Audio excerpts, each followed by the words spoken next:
Selamat tengah hari, salam sejahtera. Terima kasih karena bersama dengan saya di Nazilin Unity Channel. Ini satu lagi pendedahan yang mengkantuikan diri sendiri, dipetik dari negaramerdeka.com. Anak emas Haji Hadi tersipu malu kantoi, menipu tiket bus ke Kelantan tarik PRN telah habis dijual. Ini satu pendedahan yang menarik perhatian saya. Bagaimana dengan Anda sekalian? Saudara-saudara, sebelum saya teruskan ulasan kali ini, mohon kiranya Anda tekan butang subscribe untuk mendapatkan isu-isu terkini dari channel ini. Saudara-saudara sekalian, anak emas Haji Hadi Awang tersipu malu kantoi menipu tiket bus ke Kelantan tarik PRN telah habis dijual. Syarikat Bas Konsortium I Mutiara Berhad masih belum membuka jualan tiket balik ke Kelantan untuk pilihan raya negeri PRN pada 12 Ogos depan. Kenyataan syarikat berkenan sekaligus menafikan dakwaan jualan tiket bas secara dalam talian untuk balik mengundi sudah habis terjual. Menurut juru cakap I Mutiara, pihaknya masih belum membuka jualan tiket untuk bulan Ogos kerana jualan biasanya akan bermula awal seminggu sebelum kedatangan bulan berkenan. Kita masih belum membuka jualan tiket untuk bulan Ogos, katanya kepada Sinar Harian pada Kamis. Beliau mengulas dakwaan ahli Parlimen Bacok Muhammad Syahir C. Sulaiman yang mendakwa jualan tiket secara dalam talian untuk balik mengundi sudah habis terjual. Ahli Parlimen PAS itu turut mendakwa harga tiket kapal terbang juga bukan calang-calang menjelang PRN itu nanti.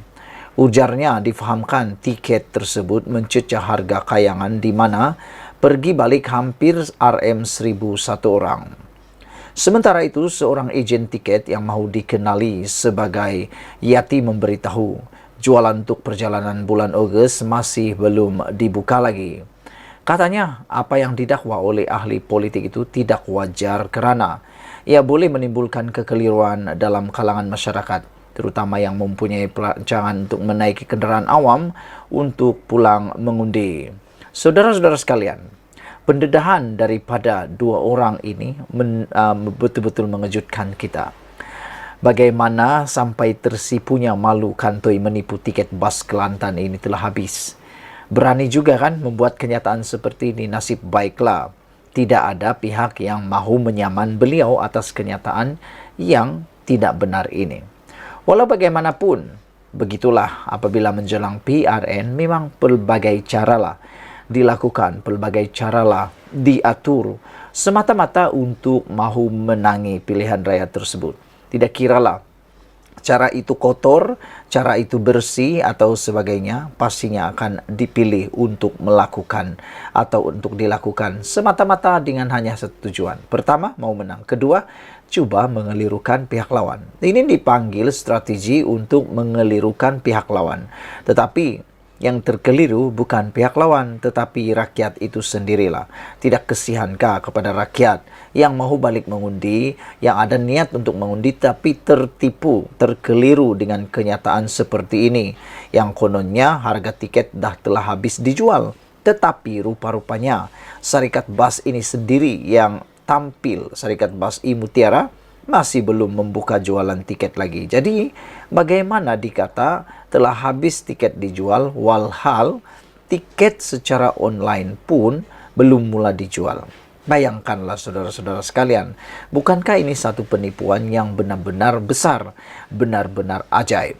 Saudara-saudara sekalian, bagaimanapun niatnya, apapun niat Anda untuk mengumumkan kenyataan seperti itu pastinya satu perbuatan yang tidak baik dan amat mengecewakan semua rakyat Malaysia.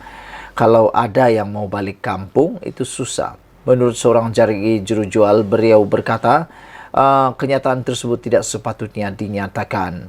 Seorang lagi ejen yang dikenali sebagai Yati memberitahu jualan untuk perjalanan bulan Ogos masih belum dibuka.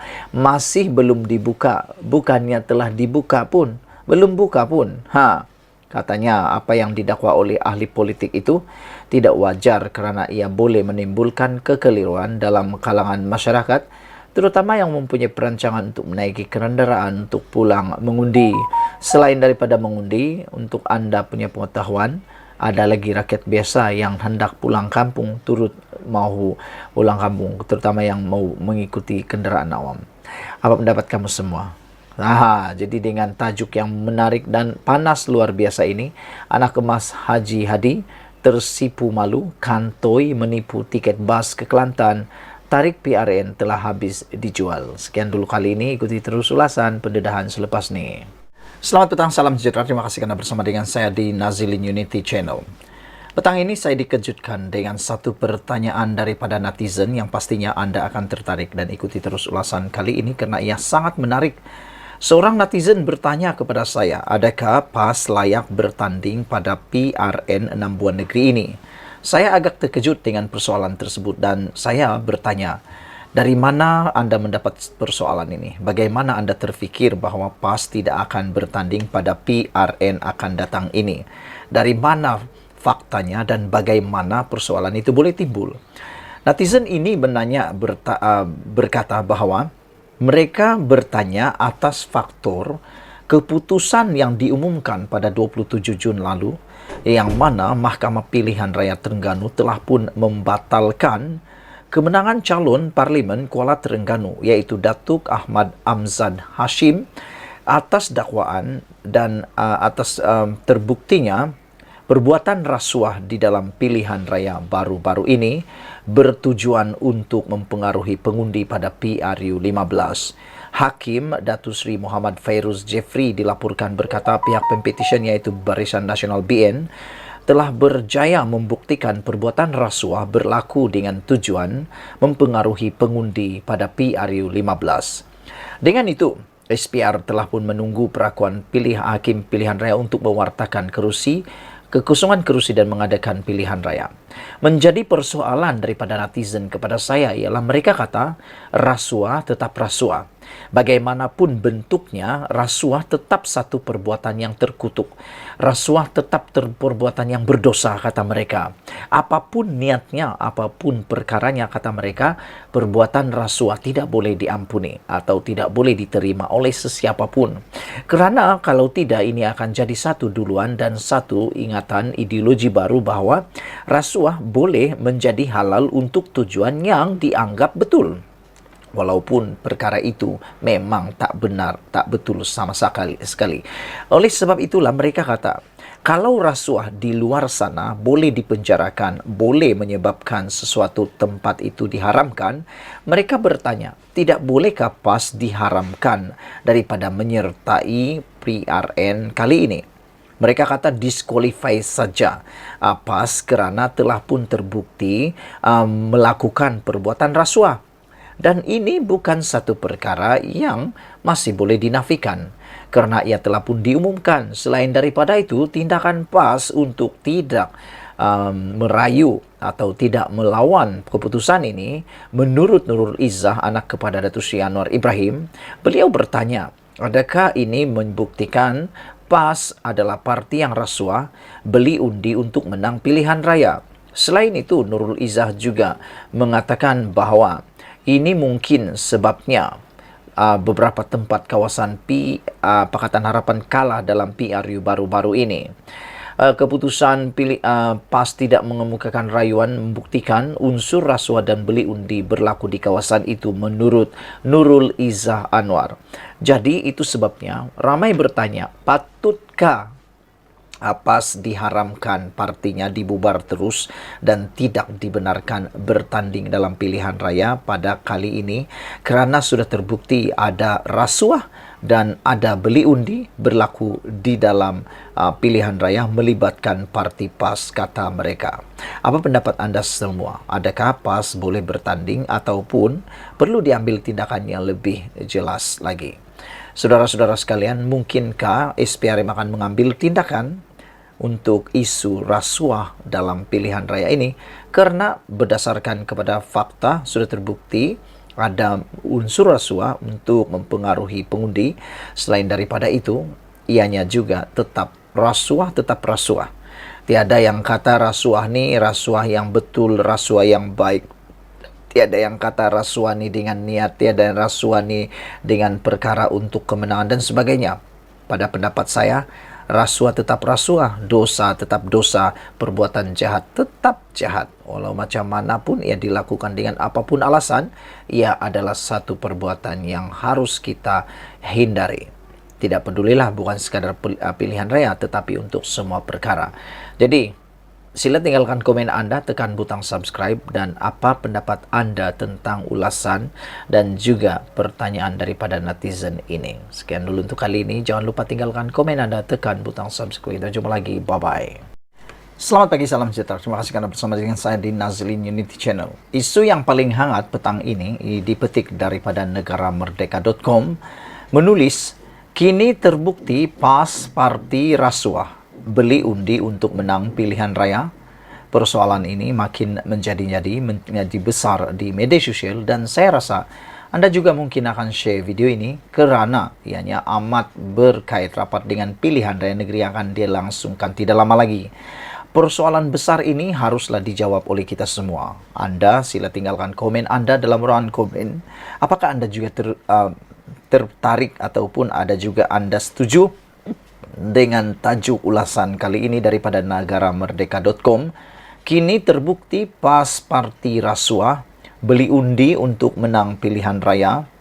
Keputusan pimpinan PAS tidak akan mengemukakan rayuan terhadap keputusan petisyen pilihan raya bagi Parlimen Kuala Terengganu, membuktikan unsur rasuah dan beli undi berlaku di kawasan itu. Naib Presiden PKR Nurul Izzah Anwar mendakwa sebelum ini pelbagai teori dan asbab diberikan Perikatan Nasional PN apabila mereka berjaya merampas beberapa kawasan yang menjadi kubu kuat Pakatan Harapan PH dan Barisan Nasional BN pada pilihan raya umum ke-15. Semasa PRU lalu, bukan saja Permatang Pau, kita juga tidak dapat mempertahankan Merbuk dan Kepala Batas. Ada banyak teori yang mereka bagi, antaranya kenapa mereka menang, sebab A dan B dan C. Tetapi hari ini pimpinan PAS tidak mempertahankan kekalahan mereka di mahkamah.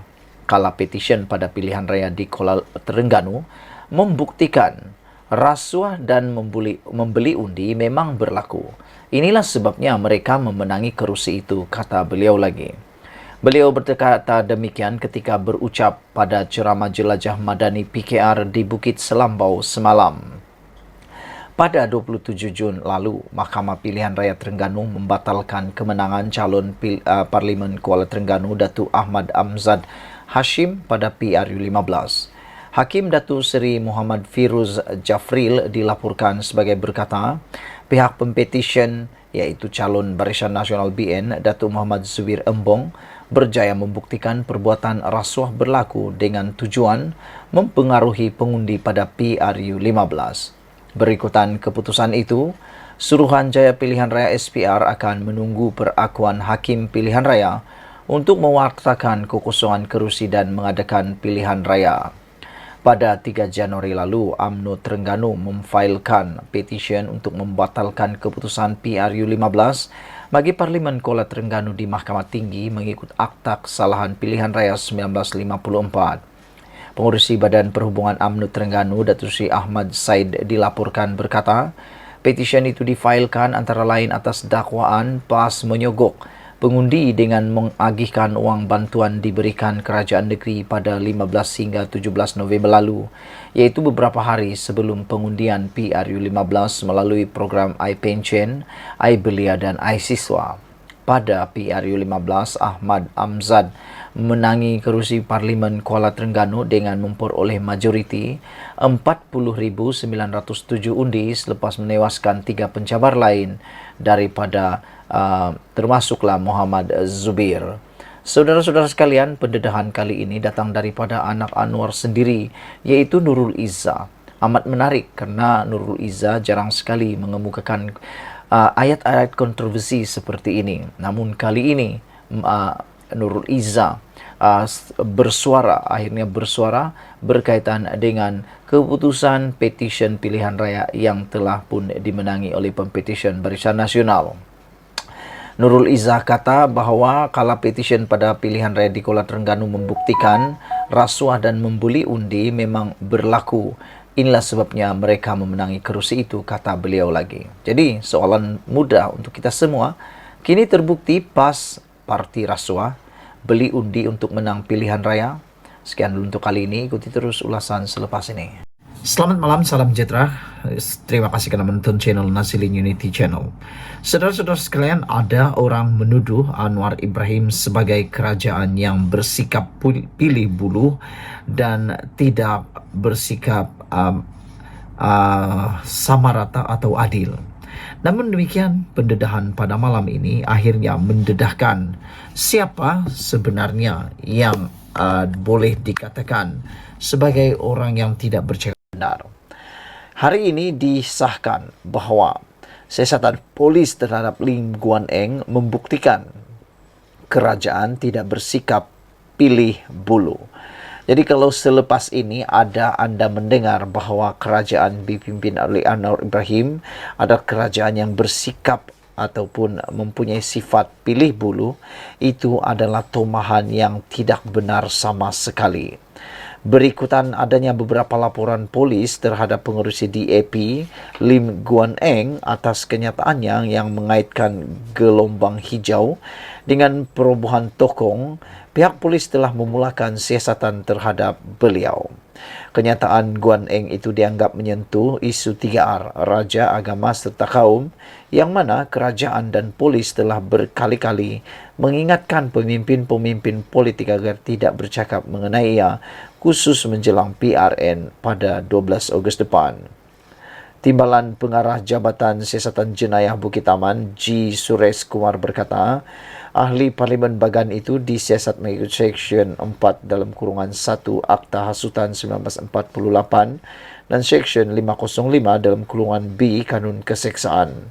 Seksyen 4 dalam kurungan 1 Akta Hasutan merupakan hukuman denda, memperuntukkan hukuman denda sebanyak RM5,000 atau penjara selama 3 tahun atau kedua-duanya jika sabit kesalahan. Selain itu, tambah beliau, Guan Eng juga disiasat di bawah Seksyen 233 Akta Komunikasi dan Multimedia 1998, yaitu penggunaan tidak wajar kemudahan rangkaian atau perkhidmatan rangkaian. Ketua Polis Negara Razarudin Hussein berkata, polis akan memanggil Guan Eng dalam masa dekat ini berhubung ucapannya yang menyentuh 3R itu. Selepas ucapan itu menjadi kontroversi, Guan Eng kemudian tampil menafikan pernah menuduh PN dan gelombang hijau bakal merobohkan tokong di Pulau Pinang jika gabungan itu memenangi pilihan raya negeri akan datang. Sebaliknya, beliau berkata ucapannya dalam bahasa Mandarin telah diputarbelitkan secara tidak bertanggung jawab yang menggambarkan seolah-olah beliau membakar sentimen perkauman agama dan kaum di negara ini. Apapun, dengan tindakan pantas pihak polis mengumumkan kesiasatan telah dibuka terhadap Guan Eng, ini adalah petunjuk bahawa kerajaan perpaduan bersikap adil dan tidak memilih bulu dalam tindakannya. Kini terserah pada pihak polis menjalankan siasatan dan jika ada kes, ia pasti akan disusuli dengan pendakwaan di mahkamah. Pihak-pihak lain baik dan dalam kerajaan atau blok pembangkang mulai saat ini hendaklah sentiasa berwaspada berkenan ucapan atau kenyataan yang mereka keluarkan sepanjang kempen PRN ini agar tidak terbabas menyentuh isu 3R secara tidak bertanggung jawab. Dengan apa yang diperlihatkan kepada Guan Eng, sesiapa juga tidak akan terlepas daripada tindakan kerajaan. Jika kita teliti sejak awal, menyentuh isu 3R juga pernah diberi amaran oleh Perdana Menteri Anwar Ibrahim agar tiada sesiapa menyentuhnya sehingga boleh mencetuskan huru-hara atau berdepan tindakan tegas atau penangkapan daripada kerajaan. Kini kerajaan telah mula membuktikan apa kata-kata tersebut. Terbuktilah bahawa kerajaan yang ada sekarang ini bukanlah kerajaan yang bersikap pilih bulu, pilih kasih. Tetapi kerajaan yang ada sekarang ini ada mempunyai bukti bahawa kerajaan yang stabil. Adanya beberapa laporan polis menyebabkan Lim Guan Eng akhirnya disiasat oleh polis berkaitan dengan jenayah yang beliau lakukan ini. Saudara-saudara sekalian, saya menyeru kepada semua rakyat Malaysia, sama-samalah kita menghargai isu 3R ini, yaitu raja, agama dan kaum. Siapapun unutan politik Anda, siapapun pengikut Anda politiknya, jangan lupa kita adalah rakyat Malaysia. Sekian dulu, ikuti terus ulasan selepas ini. Dengan itu, di mana asasnya ada kenaikan harga barang-barang dijangka akan berlaku. Saudara-saudara sekalian, ini satu pendedahan yang mengejutkan kita semua apabila tular dalam media sosial kononnya pada bulan Ogos akan berlaku kenaikan harga. Namun demikian, itu sebenarnya hanya satu pancingan undi dalam PRN akan datang ini. Ianya satu sentimen yang dipermainkan yang cuba ditimbulkan oleh pihak-pihak tertentu yang berkepentingan. Namun demikian, Menteri yang bertanggungjawab telah memberikan jaminan bahawa tidak akan ada kenaikan harga barang. Namun demikian, ada juga orang yang cuba-cuba mengaitkan kononnya berlaku kenaikan harga pada bulan Ogos ini.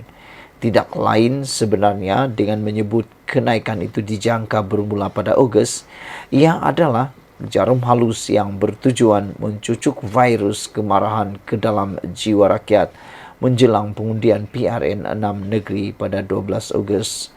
Berdasarkan fakta, Blok Pembangkang hampir tiada asas untuk merobek kepercayaan rakyat kepada kerajaan semasa ini. Jika mahu dikira dan dengan apa yang telah dibuktikan, sudah banyak yang dilakukan kerajaan sejak 7 bulan lalu untuk memberi lebih kesan kepada rakyat. Tambahan lagi, sementara apa jua keputusan PRN nanti tidak menjelaskan sama ada kedudukan sedia ada kerajaan perpaduan. Sebaliknya, ia amat penting untuk Blok Pembangkang atau PN menghadapi PRU 15 akan datang. Bayangkan apa jadi kepada PN Muhyiddin Yassin dan Hamzainuddin, Hadi Awang dan lain-lainnya jika PRN ini memberi keputusan yang tidak memihak kepada mereka. Dengan menjadikan isu kenaikan harga barang yang dijangka bermula pada Ogos depan hari ini mengundi 12 Ogos adalah sebagian propaganda untuk meracuni dan membangkitkan kemarahan rakyat semata-mata. Bertenang, semak fakta dan jangan sesekali terpedaya menurut tulisan ini ditulis oleh sabudinhussein.com. Sekian dulu untuk kali ini. Jangan lupa tinggalkan komen Anda, tekan butang subscribe.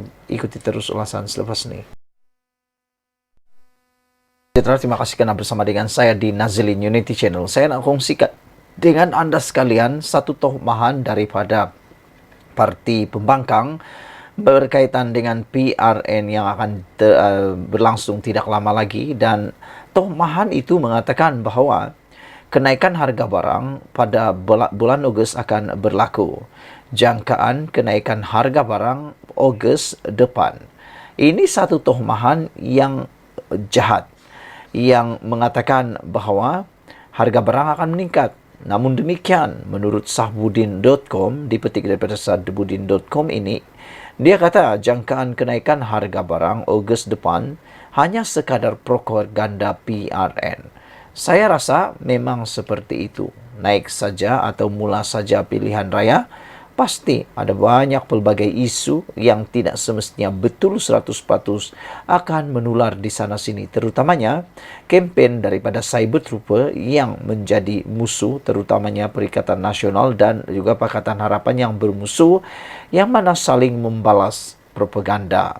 Hari ini, menurut laporan ini, kenaikan harga barang pada bulan Ogos depan hanya sekadar propaganda. Isu kenaikan harga barang pengguna yang didakwakan bermula pada Ogos depan begitu menjadi bualan ketika ini. Malah menjadi ketakutan bagi sesetengah orang. Walhal ia hanyalah sekadar jangkaan sebuah persatuan berkaitan pengguna semata-mata. Hakikatnya, jangkaan persatuan berkenaan bahawa barang-barang pengguna akan mengalami kenaikan sebanyak 20% bermula Ogos ini hampir tiada asas sama sekali. Ini kerana Menteri Perdagangan Dalam Negeri dan Kos Sara Hidup Salahuddin Ayub serta sendiri telah memberi jaminan tiada kenaikan terkini dalam harga barangan pengguna dalam negara. Pihaknya, kata beliau, menurut beliau, pihaknya juga telah pun menyatakan bahawa KPDN sentiasa memantau perkara itu. Salahuddin sendiri memberikan jaminan tiada kenaikan terkini dalam harga barangan pengguna dalam negara. Makna kata, Menteri dah pun memberikan jaminan tiada kenaikan terkini. Tapi cerita-cerita yang tersebar di sana-sini mengatakan berlaku kenaikan harga pada bulan Ogos itu hanya satu tomahan yang digunakan sekadar propaganda PRN. Selain itu, kata Salahuddin lagi, harga barangan seperti gula, beras, minyak bersubsidi, telur dan ayam turut dikawal ketat oleh kerajaan agar tidak berlaku sebarang kenaikan. Berdasarkan penilaian yang dibuat ketika Hari Raya Haji Adil Adha baru-baru ini, jelas didapati tiada rungutan kedengaran di media sosial soal berkaitan harga atau kenaikan harga barang. Maknanya, harga barang pengguna adalah stabil dan tetap pada kadar yang tidak menimbulkan kesusahan orang ramai. Ini tentunya berbeza dengan keadaan kita era pentadbiran sebelum terbentuknya kerajaan perpaduan, di mana riuh rendah di media sosial pelbagai rungutan pada waktu itu mengenai keadaan harga barang yang seolah-olah tiada kawalan. Selain hakikat lain dan sebagai perbandingan, kadar inflasi juga turun pada 2.8% pada Mei 2023 berbanding 3.3% pada bulan sebelumnya. Fakta ini sendirinya bermakna harga barangan semakin menurun kadarnya.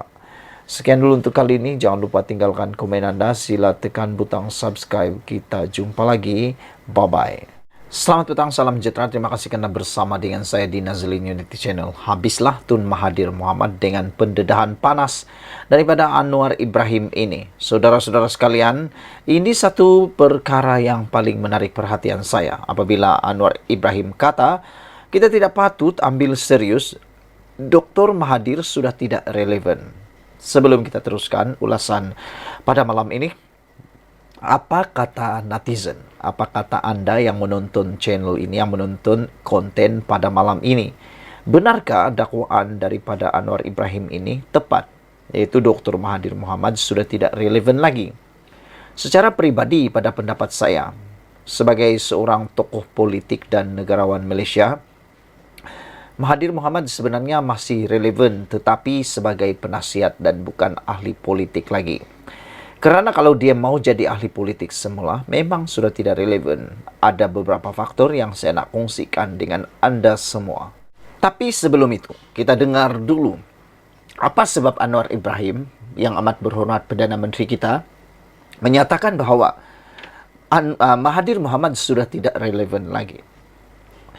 Kenyataan Dr. Mahathir Mohamad bahawa tindakan kerajaan untuk mempromosikan Malaysia sebagai negara berbilang kaum adalah melanggar perlembagaan merupakan cubaan terdesak terakhirnya untuk kelihatan relevan dalam politik masa kini, kata Perdana Menteri Anwar Ibrahim. Bekas Perdana Menteri itu tegas, kata Anwar Ibrahim, tegas Anwar telah kehilangan pengaruhnya selepas pilihan raya umum ke-15, apalagi selepas dia mengalami kekalahan besar di kerusi Langkawi. Mahathir hilang deposit di Langkawi. Saya rasa kita tidak lagi patut ambil serius sangat, kata Anwar Ibrahim. Sudah tentu ini percubaan terakhirnya untuk dilihat relevan. Saya akan menjadikan dia tidak relevan, kata Datuk Seri Anwar Ibrahim. Saya tidak akan mengulas mengenainya, kata Anwar semasa sesi soal jawab pada Perhimpunan Persidangan Undang-Undang Malaysia Antarabangsa di Hotel Shangri-La di Kuala Lumpur hari ini. Dia menjawab soalan bekas Presiden Badan Peguam Malaysia, Christopher Leong, yang menjadi moderator sesi itu, sekiranya ada kesan daripada komen Mahathir itu. Perdana Menteri berkata dia tidak faham mengapa negara ini masih perlu terperangkap dalam isu negara ini milik kaum apa. Saya tidak faham mengapa pada tahun 2023 kita terperangkap. Kami tidak bercakap tentang takbir urus kemajuan ekonomi atau teknologi digital, kata Anwar Ibrahim. Kami terperangkap dengan isu negara ini milik siapa, katanya. Anwar berkata, Beliau seorang Melayu yang menghormati budaya, tradisi, raja, dan bahasa Melayu. Tetapi itu tidak bermakna beliau perlu bersikap perkauman dan menafikan hak rakyat Melayu yang lain. Sebaliknya, kata Anwar, kerajaan Manadi akan menggunakan semua kuasa dan sumber yang mereka ada untuk menangani keadaan yang semakin tegang.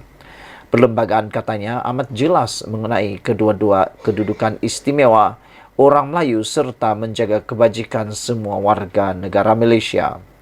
Bekas Perdana Menteri dua kali itu baru-baru ini membuat kenyataan bahawa mempromosikan Malaysia yang berbilang kaum adalah bertentangan dengan Perlembagaan Persekutuan. Sebelum ini, Mahathir juga menuduh orang bukan Melayu tanpa memberikan bukti mahu menukar pemilikan dan nama Malaysia. Pada PRU 15 lalu, Mahathir yang mewakili pejuang kalah teruk di Langkawi apabila beliau hilang wang pertaruhan atau wang deposit. Dia mendapat 4,566 undi berbanding calon Perikatan Nasional Muhammad Suhaimi Abdullah dengan 25,463 undi. Semua calon pejuang termasuk anaknya Mukris juga kalah dengan dan hilang wang deposit pada pilihan raya yang lepas. Dua perkara yang menyebabkan saya rasa benar Mahathir Mohamad sudah tidak relevan lagi dalam dunia politik Malaysia ialah kerana perkara pertama ialah tentang usianya. Kita tahu Mahathir Mohamad akan menyambut hari lahir beliau yang ke-98 pada hari esok. Oleh sebab itulah, saya fikir dengan usia 98, Mahathir harusnya mula menengadah ke langit untuk memikirkan masa depan beliau di dunia akhirat. Bukan lagi tentang dunia yang fana ini. Beliau sudah cukup membangun Malaysia, beliau sudah cukup membantu Malaysia, beliau sudah cukup menyumbang kepada Malaysia. Jadi apalagi yang dia nak? Biarkanlah negara ini ditakbir oleh orang baru. Biarkanlah negara ini ditakbir oleh Malaysia yang baru. Tidak perlulah Mahathir Mohamad mahu lagi berpengaruh, mahu lagi memerangkap negara ini dengan pertanyaan, negara ini milik siapa? Kerana negara ini adalah milik semua orang. Negara ini adalah milik semua penduduk Malaysia. Perkara yang kedua yang saya fikir kenapa Mahathir sudah tidak relevan lagi selain daripada usia beliau dan juga tubuh beliau yang sudah tidak larat lagi kerana dah tua, dah terlalu tua. Perkara yang kedua ialah Mahathir Mohamad sebenarnya tidak ada lagi tempat perjuangan beliau. Di parti pejuang, di parti GTA, di parti mana-mana pun yang disertai Mahathir, sebenarnya sudah tidak lagi mempunyai makna. Dia menubuhkan ataupun mencipta proklamasi Melayu, sebenarnya selain daripada ingin memperjuangkan yang dikatakan oleh Mahathir, selain itu beliau juga sebenarnya mencari tapak untuk mahu kekal kelihatan relevan dalam dunia politik Malaysia. Apa pendapat anda? Sila tinggalkan komen anda. Sebelum kita teruskan ulasan kali ini, adakah anda bersetuju dengan Anwar Ibrahim bahawa Dr. Mahathir memang sudah tidak relevan dan tidak patut diambil serius lagi dengan apa-apa yang dia katakan sejak akhir-akhir ini? Ikuti terus ulasan selepas ini. Selamat pagi, salam sejahtera. Terima kasih kerana bersama dengan saya di Nazilin Unity Channel. Ini pengakuan daripada Mahathir sendiri yang menggemparkan seluruh rakyat Malaysia, terutamanya Muhyiddin Yassin, Anwar Ibrahim dan lebih penting lagi Syed Saddiq Syed Abdul Rahman sebagai Presiden Parti Muda.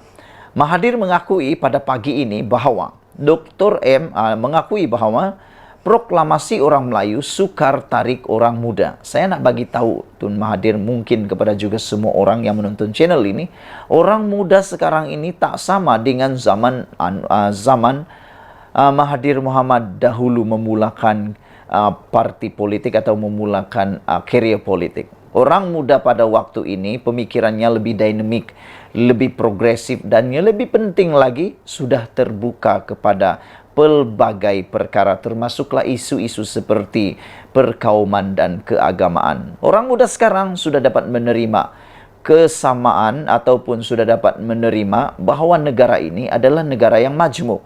Kita sudah biasa mula tinggal dengan rakyat yang pelbagai, bangsa, agama dan juga keturunan. Bahkan Sekarang ini dengan media massa yang terbuka, dengan sekarang ini pengangkutan yang telah maju, ada kapal terbang, semua orang mampu naik kapal terbang.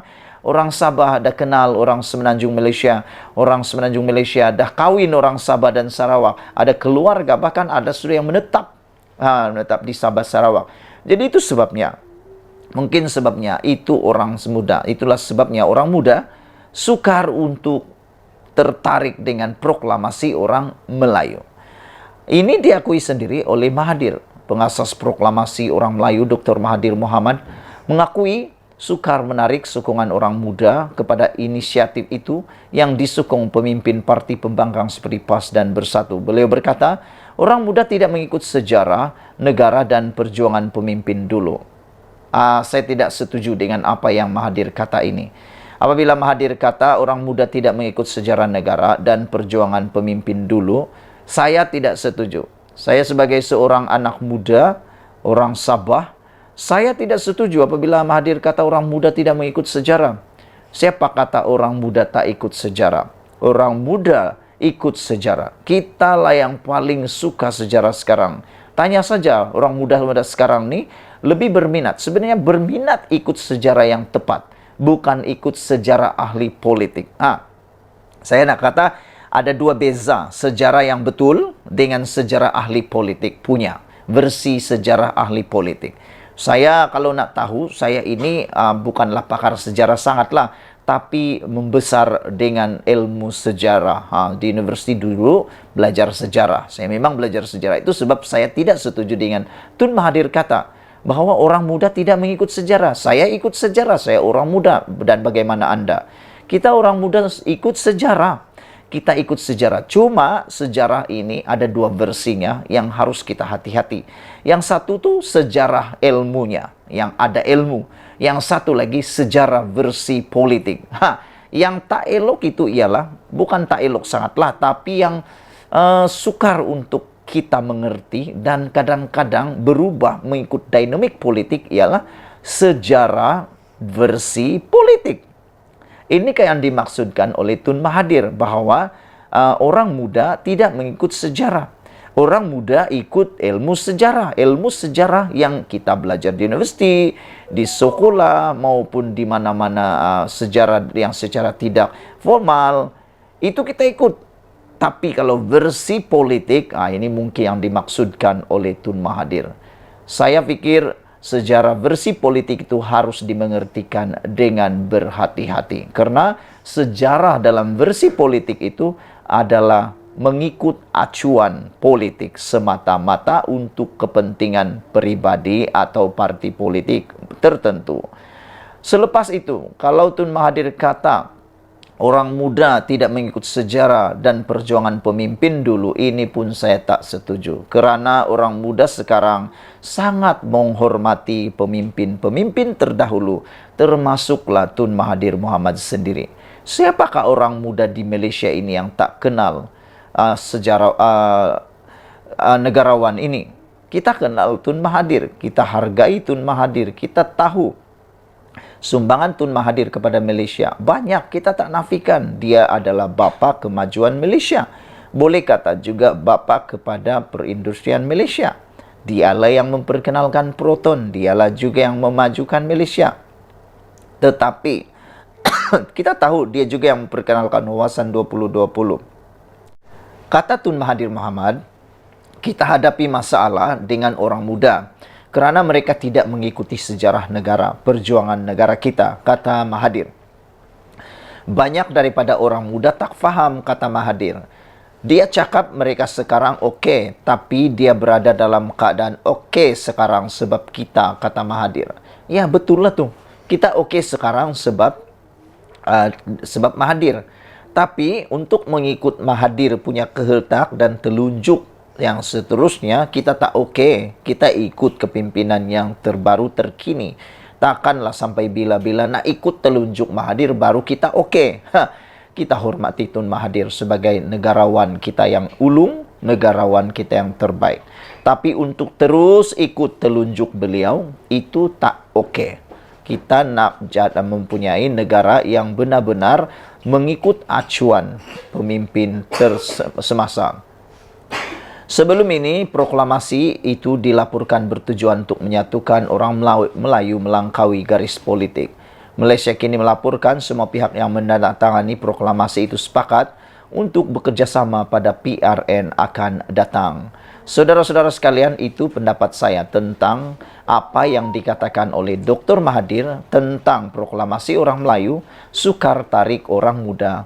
Itu pada pendapat saya mengapa anak-anak muda kurang tertarik, kerana apabila orang-orang muda sekarang sudah mula berfikiran terbuka, mula berfikiran lebih kritikal dan kritis untuk menilai keadaan yang tertentu. Dan saya juga tidak setuju apabila Mahathir kata banyak daripada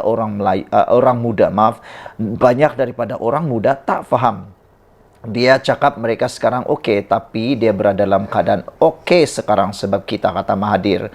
Apabila Mahathir juga kata orang muda tidak mengikut sejarah negara dan perjuangan pemimpin dulu, ini pun saya tidak setuju sebab orang muda sekarang mengikuti sejarah dan juga menghormati perjuangan pemimpin dulu. Dengan kata lain, kalau dimengertikan secara sejarahnya, boleh kata mungkin dalam pengertian saya, mungkin Mahathir cuba mengaitkan dengan nilai patriotisme dan nasionalisme dalam kalangan orang-orang muda. Orang-orang muda sekarang adalah orang muda yang ada nilai patriotisme, nilai nasionalisme sebenarnya. Kalau dikata mereka tidak mempunyai nilai nasionalisme dan nilai patriotisme, saya tidak setuju. Harap-harap Tun Mahathir terus kekal kuat, sehat, melihat negara Malaysia ini mencapai negara maju seperti yang beliau impi-impikan. Sekian dulu untuk kali ini. Ikuti terus ulasan selepas ini.